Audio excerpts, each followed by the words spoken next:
Hello, everybody. Today, we're going to tackle one of the biggest mysteries of Ninja Gaiden 4, which is the DLC. I know I say mystery very vaguely because we know some of the stuff that's going to be in it, but we kind of do not know the quantity of the things that are going to be in it. Now, I do have a 1 minute clip here. If you have not seen it, we're going to go through it. It's 1 minute. I'm sure you can last 1 minute through it before we actually break down all the possibilities and set up a realistic amount of expectations for this. Because I've noticed with a lot of folks that are interested in Ninja Gaiden 4 is that some people are overly expecting something. It's like, oh, they're gonna add like 10 weapons, and Yakumo's gonna get 40 weapons, and then there's gonna be 30,000 missions. It's like, some people have really unrealistic expectations. That was hyperbole. I'm obviously over exaggerating. I don't think anybody expects 30,000 missions, but and on the opposite end of the spectrum, some people are like, oh, this game is unsavable. The DLC is going to add nothing. Yakumo is going to get 5 weapons. Ryu is going to get half a weapon. And there's the never ending Doom posting, which is, it is somewhat necessary in the universe we live in now to set expectations to be realistic. And that's the point of this video. So, first, before I even elaborate any further, let's listen to what the developers officially say about the topic itself. You have just announced what is next for Ninja Gaiden 4. Can you elaborate on the DLC? So the Two Masters DLC, which will be available in early 2026, contains new weapons for Yakumo and Ryu. And you can see from the key visual that Yakumo's new weapon captures his personality and his approach to combat with his expressive abilities, whereas Ryu's weapon, as you can probably glean from the key visual, has a more precise look to it and will allow you to perform powerful and high-speed abilities. Each of these weapons will have its own distinct qualities and a plethora of mechanics for players to dig into, so we invite players to look forward to it. In addition to these weapons, there's also going to be new story content that's included in the Two Masters DLC, and the story content takes place after the events of the base game and unfolds from the perspective of both of these characters. In addition to the story content, there will also be post-game challenge content that exists separate from the ninja trials that are in the base game. So there's a lot of content for players to dig into, and we can't wait to share more details with players as they become available. So, a lot of What is information in this next? 1 minute. So, the first thing, right? Just, and I love how they mentioned you can glean from the picture, but let's. Elaborate on the DLC. So the Two Masters DLC, which will be available in early 2020. So, first piece of information: early 2026. What does early 2026 means? January up until March. Anything after that, that is not early January anymore. I would even argue March is too far in. Early 2026. So expect this DLC in the first 2 months.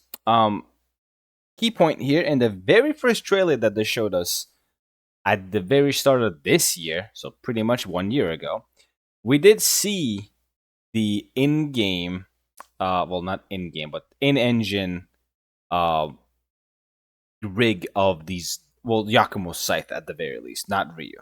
So we've seen this in game. They've been working on this weapon like for a while since the start of the year. We've seen it, so that means they've probably been working for 2 years ish, right? So early 2026 is when we're gonna get this. So now, next piece of information would be 6 contains new weapons for Yakumo and Ryu. so the wording here can be really hard to interpret because English is a horrible language. But that aside, he says weapons for Ryu and Yakumo. So you can take this again because English is a horrible language. You can take that as weapons, as in both of them are getting weapons, or because there's two weapons, right? And each of them gets one.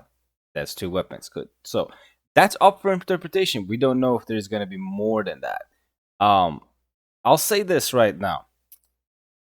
If Yakumo gets a full on scythe with a normal move set and then a Blood Raven form that makes it turn into Ragnar's scythe from BlazBlue, And then Ryu gets what looks to be, and this is just me spitballing based on my understanding of how art works, of how everything represents. I'm sorry I'm talking slow because I really want to get this point across.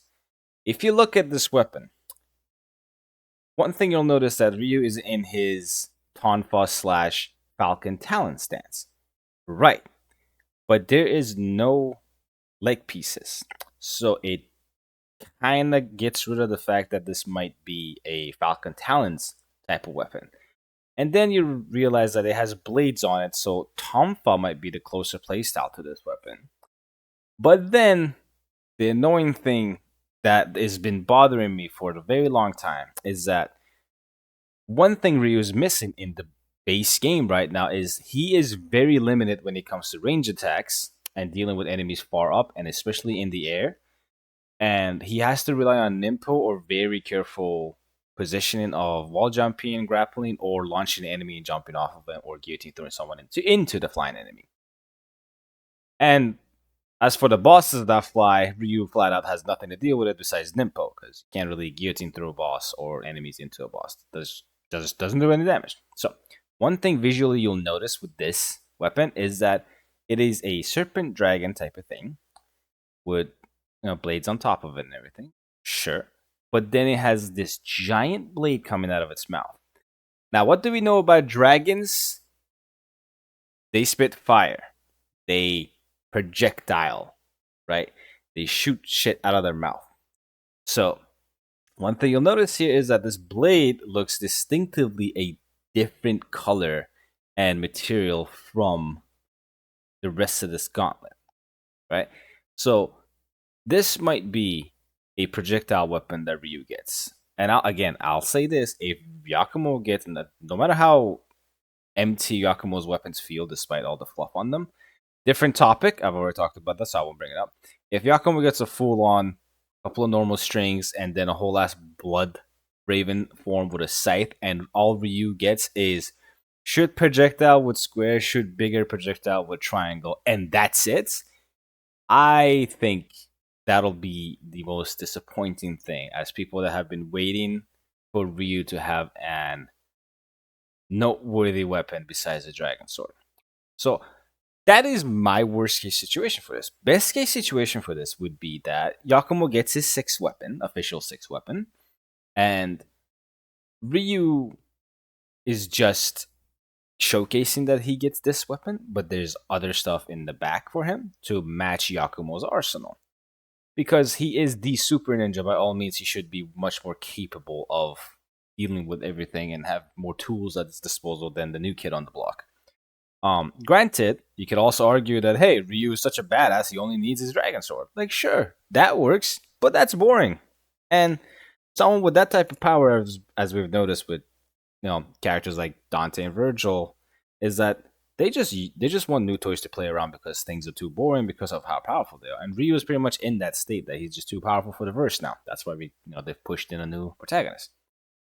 So, best case situation is that we have more weapons for Ryu. We only have one weapon for Yakumo. I'm not against more weapons for Yakumo. Like, I don't care if Yakumo gets every weapon Ryu uses in the old games and Ryu gets every weapon Yakumo. I don't care if they end up being a power swap. I don't, because that means you have more tools on each character to play around. That's fine. What I do want each weapon to have, if they do intend to keep each other's weapon, is that I want Ryu to do gleam moves with his weapon, and I want Yakumo to do blood raven moves with his own weapon. I don't want Yakumo doing gleam weapons. But again, let's focus on the DLC. So, best case situation is that, okay, they both might get multiple weapons, but worst case being that this is just a projectile weapon for Ryu to compensate his only weakness in the game. Because by all means, Ryu is the more powerful of the two characters despite his limited inventory. He just is much straightforward to use. He has better tools than Yakumo does, and his damage output because of his Nimpo is astronomical. So, anyways, moving on to the next piece of information. And you can see from the key visual that Yakumo's new weapon captures his personality and his approach to combat with, his expressive. I agree. I am also edgy and I love scythes. abilities. Whereas Ryu's weapon, as you can probably glean from the key visual, Aha, gleam from the visual. Get it? has Because it's Ryu. a more Oh, precise Joe, look I to it love and you. will allow you to perform powerful and high-speed abilities. Each of these weapons will have its own distinct qualities and a plethora of mechanics for Very, very, very important thing. So, I don't know why there's an Xbox on the table. Nobody uses those things anymore. Not even Xbox. weapons will have you So, perform powerful and high-speed abilities. right? Each of these weapons will have its own distinct qualities and Right. a plethora of mechanics for players. A plethora of mechanics, high speed, and distinctive capabilities. So, let's break that down because that can mean a whole bunch of fluff, right? So, high speed meaning that most likely both Ryu's weapon, considering it's gauntlet weapons, you could probably move your arms faster than you can move a sword. So, correct, right? That will be his speed weapon. So, maybe Ryu has a Fist of the North Star, Ura Ura Ura type of move, which will be cool. He's old enough to definitely do stuff like that. Now he's like 40 something years old, 46, I think. So that could be awesome. On the other hand, with Yakumo's, it might be like his, a proper fast AoE weapon. Because as much as I love his staff, that thing is slow as hell, man. So if something replaces that with a better moveset, I'm okay with it. And it's a scythe, so automatically it will be the preferred one. And the one thing that was really important is saying a plethora of new mechanics. So mechanics usually could be misinterpreted as properties. So properties being what I talked about in my Yakumo video would be that, if you have a property of like your mechanic is to launch, your mechanic is to stagger, your mechanic is to knock down, your mechanic is to knock back. Those are all properties that are technically mechanic, but it could be misinterpreted that what he means by mechanic is actually just weapon properties. So the scythe could by all means just be a like very beefed up range weapon that it just sends out shockwaves after shockwave. That could be it. Ryu scythe used to do that as a power move, so that's possible. And for Ryu, saying new mechanic could absolutely go to like, yeah, he gets range mechanics. He doesn't have a range mechanic right now. He just has shurikens and nimpo. So, yeah, that big word here using mechanics is the thing. So to dig into. So we invite players to look forward to it. In addition to these weapons, there's also going to be new story content that's included in the Two Masters DLC. And the story content takes place after the events of the base game and unfolds from the perspective of both of these characters. So one thing you'll notice with the game is that you have technically 20 missions. You have mission 0, and you have the mission 14, which both are a nothing burger. They're tutorial missions. Granted, Yakumo's tutorial mission is probably one of the best tutorial missions I've seen in a video game for a very long time. No texts for the most part. Like you don't pick up scrolls or stuff to learn. I know the game actually puts a tutorial on screen and it gives you a situation where you deal with that thing. NG doesn't do that for the most part. The one had really good tutorials, but they're kind of outdated by today's standards, right? Don't mistake outdated with bad, right? Back in the day, that was awesome. Right now, not so much because people don't want to read. People just want to do and press buttons. So the tutorial segment in Yakumo's mission at the very start of the game is great. Ryu's tutorial is mission 14. Mission 14 can literally be 30 seconds long, and even probably less if you're good enough. And all you do is how you have infinite health and you're using Ryu and you're beating up Achilles. Spoiler. So, by all means, the game technically has 18 missions officially, because 2 of them are tutorials and 1 of them is barely even a mission. So, the story thing they might add for the DLC might be 2 chapters. The reason why I said 2 chapters is because you get one with Ryu and you get one with Yakumo, where you grab their new weapons. Right? So in Yakumo's chapter, you grab his scythe, you fight Tyrant, you train with Tyrant, whatever that may be. And I'm guessing it's Tyrant because Tyrant wields a scythe officially. And with Ryu, it's like, I don't know, because they're post story.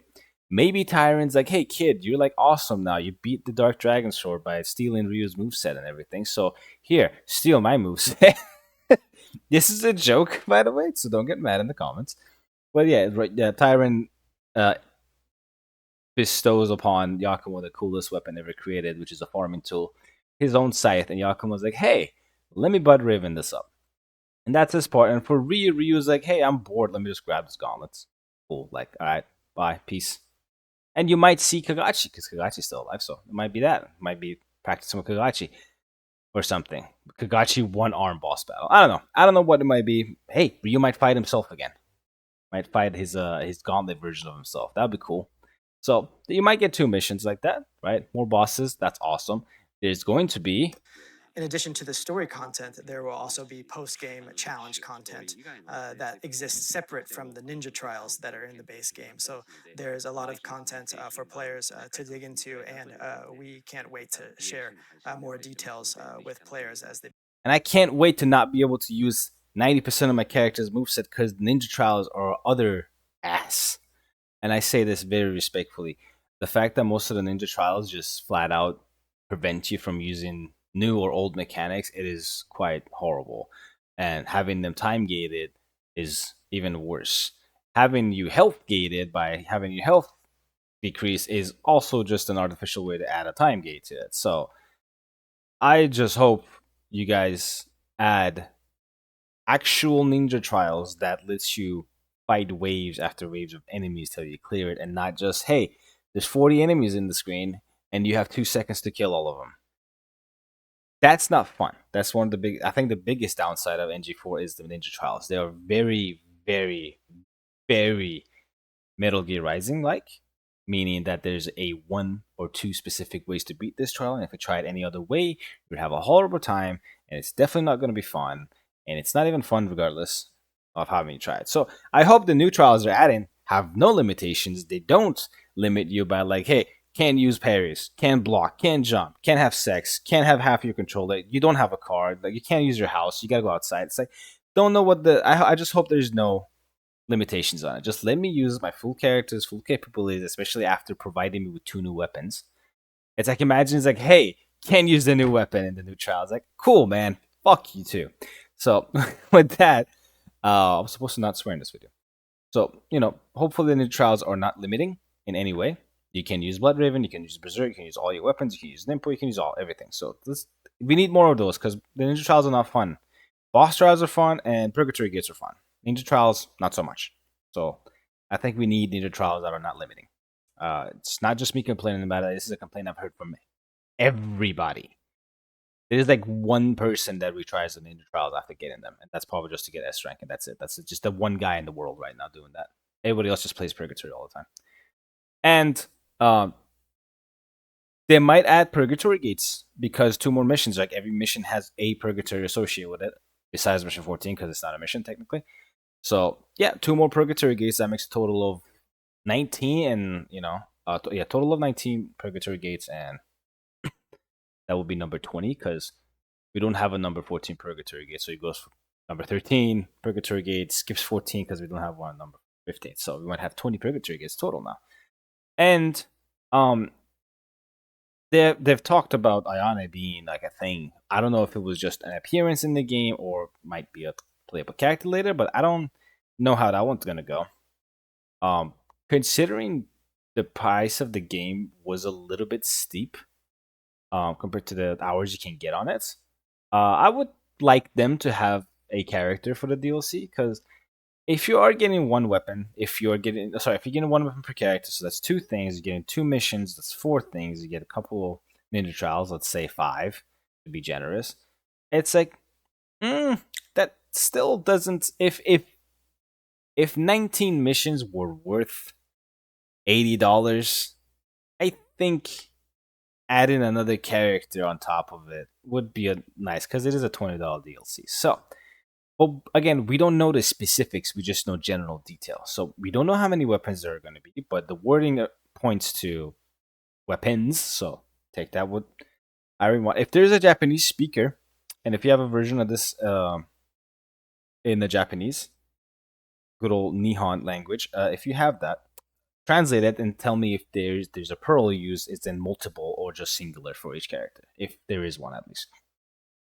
And we're getting missions, we're getting stories, and possibly, and I'm setting expectations with this, possibly maybe a character.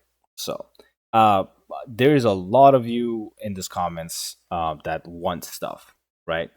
So like a lot of people are excited about this, and I'm with you guys, but do be mindful of setting your expectations too high or setting your expectations too low. Because if you set your expectations too low and it ends up not blowing you out of the water, you're gonna be like, "Oh, I was right. I don't want to play it anymore." It's like you're just robbing yourself of a little bit of a joy you could have in your life, right? And if you're setting expectations too high, it's gonna be the same result. It's gonna be like, "Oh, they didn't blow me out of the water or meet up my expectations that were completely unrealistic. So they suck, and I'm not playing the game." So yeah, just be mindful, open mind. As always, I say it in every video, and think about this. You can probably watch this video too and look up some through articles that like I did. But again, this was the most like gathered version of this. So all the bit of information that was in the articles that I've covered throughout the year were pretty much like summed up in this one. So with that said, I can't wait till the DLC is out. We probably have another month or less expected to it. And considering my luck throughout the year, every time I upload about a topic of NG4, the next day, like in less than 12 hours or 24 hours, they end up uploading something regarding to what I covered. So who knows? Maybe I just jinxed it and we might get DLC news tomorrow. But with that said, you guys take care, stay safe, stay healthy. Christmas is coming up, so for whoever celebrates Christmas, Merry Christmas. And hopefully we'll get news on this soon. And I'm going to be playing Monster Hunter later today because the update drops. So till then, catch you guys next time. Bye bye.